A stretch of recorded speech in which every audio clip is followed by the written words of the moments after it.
लोग हमारे बारे में क्या सोचते हैं, अगर ये भी हम ही सोचने लगे तो लोग क्या सोचेंगे।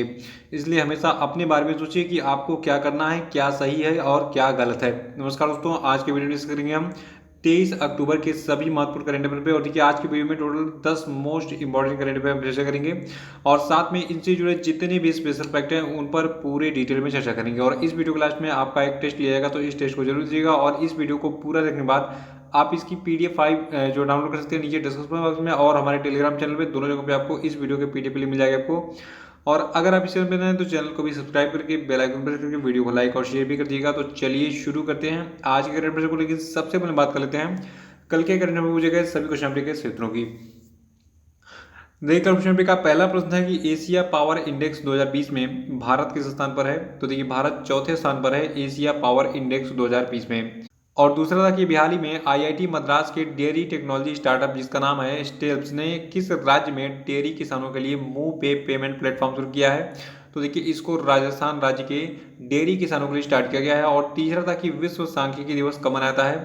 तो देखिए, विश्व सांख्यिकी दिवस 20 अक्टूबर को मनाया जाता है। और अगला था कि वर्ल्ड ऑस्टियोपोरोसिस डे किस दिन को मनाया जाता है। तो देखिए, इसको भी हम 20 अक्टूबर को ही मनाते हैं। और पांचवा था कि हाल ही में किस देश ने प्रधानमंत्री नरेंद्र मोदी को अगले वर्ष 26 मार्च को देश की स्वतंत्रता की 50वीं वर्षगांठ के समारोह में हिस्सा लेने के लिए आमंत्रित किया है। तो देखिए, ये देश आपका बांग्लादेश है। और आज के करंट अफेयर का पहला प्रश्न है कि हाल ही में किस राज्य सरकार ने बेहतरीन शिक्षण माहौल सुनिश्चित करने के लिए कुल 80,000 सरकारी स्कूलों में स्मार्ट ब्लैक बोर्ड योजना लागू किया है। तो देखिए, ये राज्य आपका है तमिलनाडु। और देखिए, जो आपका ये स्मार्ट ब्लैक बोर्ड योजना है, तो ये योजना ऑडियो विजुअल शिक्षण सामग्री के माध्यम से चलाई जाएगी। देखिए, स्मार्ट क्लासेस में खास बात क्या होती है, इसमें आप ऑडियो और वीडियो दोनों प्ले कर सकते हैं। यानी कि ऑडियो विजुअल जो है, इसके माध्यम से जो है आप शिक्षण सामग्री प्रदान कर सकते हैं छात्रों को। देखिए, ऑडियो विजुअल की खास बात क्या होती है, जैसे आप अभी देख रहे हैं स्क्रीन पर, मतलब वीडियो देख रहे हैं और मेरी आवाज़ को सुन रहे हैं, तो ये हो गया ऑडियो विजुअल। इससे क्या होता है, हम देखते भी हैं और सुनते भी हैं, तो ये चीज़ हमारे दिमाग में जल्दी से फिट हो जाती है।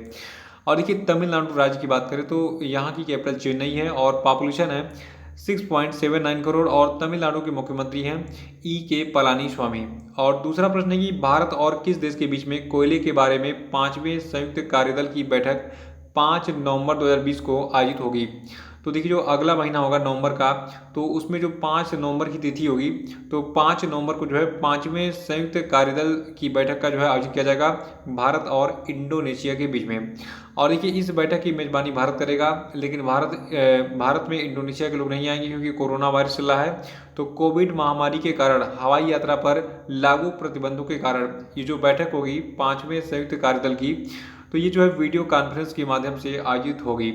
और इंडोनेशिया की बात करें तो देखिए, इंडोनेशिया की कैपिटल जकार्ता है। इंडोनेशिया की करेंसी है इंडोनेशियन रुपया। और इंडोनेशिया के प्रेसिडेंट है जोको विडोडो।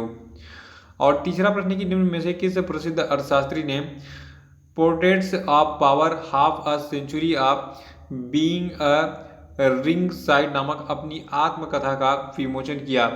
तो देखिए, इस पुस्तक को लिखा है नंद किशोर सिंह ने और इनका शॉर्ट में नाम है NK सिंह। ये काफ़ी पॉपुलर व्यक्ति हैं, अभी मैं बताता हूँ कि वो पॉपुलर हैं।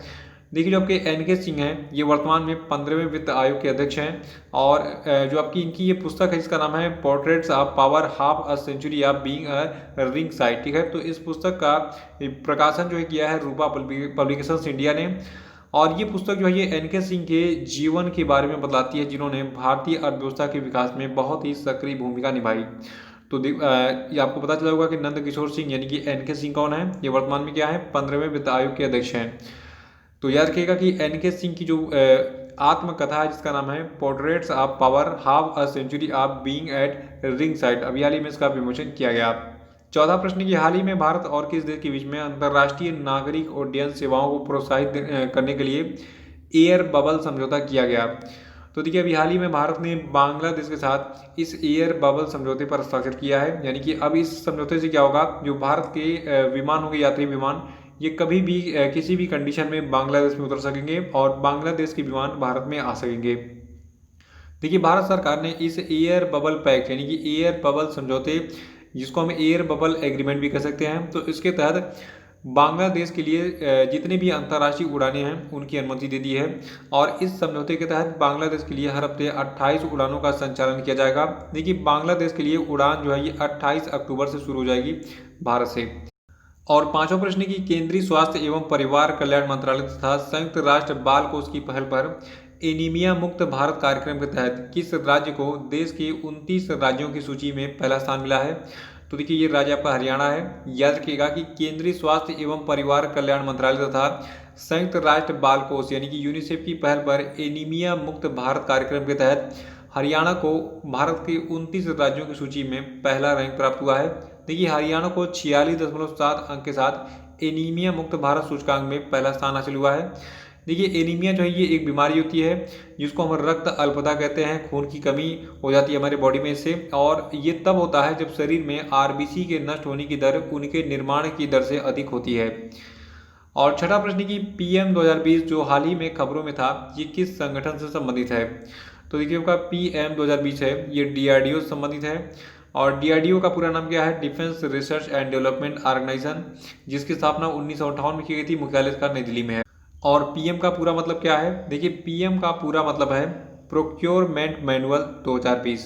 देखिए भी हाल ही में भारत के रक्षा मंत्री राजनाथ सिंह ने डीआरडीओ यानी कि रक्षा अनुसंधान और विकास संगठन प्रोक्योरमेंट मैनुअल 2020 का नया संस्करण जारी किया। देखिए इससे पहले जो है 2016 में इस प्रकार का एक प्रोक्योरमेंट मैनुअल जारी किया गया था, तो उसी को रिप्लेस किया है इस 2020 के प्रोक्योरमेंट मैनुअल ने।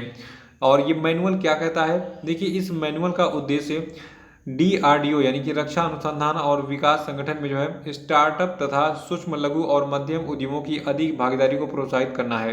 तो ये इस प्रोक्योरमेंट मैनुअल का टारगेट यानी कि उद्देश्य होता है, तो इसलिए इसको जारी किया जाता है। और सातवां प्रश्न की हाल ही में CSIR की दवाओं के परीक्षण के चरण के बारे में जानकारी देने के लिए किस ऑनलाइन पोर्टल को शुरू किया गया है? तो देखिए इस ऑनलाइन पोर्टल का नाम है CURED। और देखिए अभी हाल ही में जो भारत के केंद्रीय विज्ञान और प्रौद्योगिकी मंत्री हैं जिनका नाम है डॉक्टर हर्षवर्धन, इन्होंने इस ऑनलाइन पोर्टल को लॉन्च किया जिसका नाम है CURED। देखिए जो आपका ये CURED पोर्टल है ये CSIR समर्थित है और ये प्रत्यावर्ती दवाओं और उनके परीक्षण के वर्तमान चरण के बारे में यानी कि किस दवा के बनने में कितना प्रोग्रेस हो चुका है इसकी जानकारी प्रदान करेगा। और ये पोर्टल जो ये डायग्नोस्टिक्स और उपकरणों के नैदानिक परीक्षण के बारे में भी विवरण प्रदान करेगा ऑनलाइन वेबसाइट के माध्यम से। तो जो आपका CURED वेब ऑनलाइन पोर्टल इसको किसने लॉन्च किया है? CSIR ने। और CSIR का पूरा नाम है council of scientific and industrial research, जिसका मुख्यालय आपका दिल्ली में स्थित है। हेड है इसके वर्तमान में शेखर C मंडे और इसकी स्थापना 26 सितंबर 1942 को हुई थी। आठवां की ओसिरिस रेक्स क्या है जिसे हाल ही में खबरों में देखा गया था? तो देखिए जो आपका ओसिरिस रेक्स है ये एक स्पेस क्राफ्ट है, किसका? नासा का। और इस ओरिस रेक्स नाम के स्पेसक्राफ्ट का पूरा नाम है origins spectral interpretation resource identification security regolith explorer, ठीक है। तो इसका पूरा नाम है, ये नासा का एक स्पेसक्राफ्ट है। और ये जो आपका ओरिस रेक्स स्पेसक्राफ्ट है ये चर्चा में क्यों था? देखिए ये खबरों में इसलिए देखा गया था क्योंकि इस स्पेसक्राफ्ट ने बेन्नू नामक क्षुद्र ग्रह जो कि पृथ्वी से 321 मिलियन किलोमीटर दूर है से धूल और कंकड़ इकट्ठा करने के लिए अपने रोबोटिक हैंड का उपयोग किया था। और नासा की बात करें तो ये जो अपन नासा है इसका पूरा नाम है national aeronautics and space administration, इसका पूरा नाम एग्जाम में कई बार पूछा गया है। तो नासा का फुल फॉर्म क्या है? National aeronautics and space administration. और नासा का मुख्यालय आपका वाशिंगटन DC USA में है। नासा की संस्थापक हैं डुलाइट डी इशनहावर और इन्होंने इसकी स्थापना 1 अक्टूबर 1958 को की थी। नवा प्रश्न की हाल ही में भारत सरकार और एशियाई विकास बैंक ने किस राज्य में 450 किलोमीटर लंबी जिला सड़कों और राज्य राजमार्गों को अपग्रेड करने के लिए कुल 177 मिलियन अमेरिकी डॉलर के समझौते पर हस्ताक्षर किया है? तो देखिए भारत सरकार और एशियाई विकास बैंक ने हाल ही में जो आपका महाराष्ट्र राज्य है वहां पर कुल 450 किलोमीटर लंबी जिला सड़कों और राज्य राजमार्गों को अपग्रेड करने के लिए कुल 177 मिलियन अमेरिकी डॉलर के समझौते पर हस्ताक्षर किया है।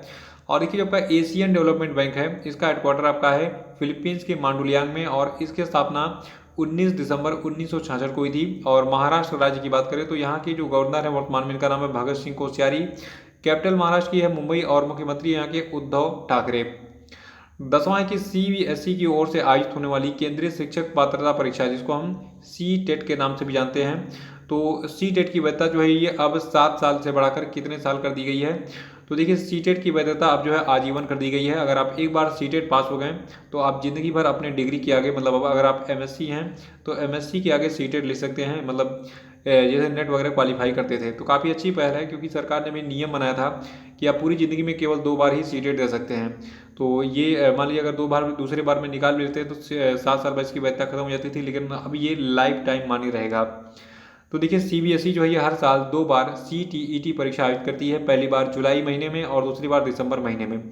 तो जो लोग सीटेट की तैयारी कर रहे हैं वो लोग बिल्कुल मेहनत लगा के तैयारी करें, क्योंकि एक बार आपने पास कर लिया सीटेट तो जिंदगी भर ये सर्टिफिकेट काम आएगा आपके।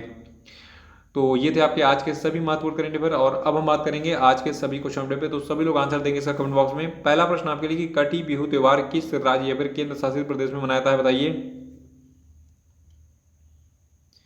और दूसरा कि किस राज्य या फिर केंद्र शासित प्रदेश ने महिलाओं की सुरक्षा के लिए मिशन शक्ति अभियान लॉन्च किया है, बताइए।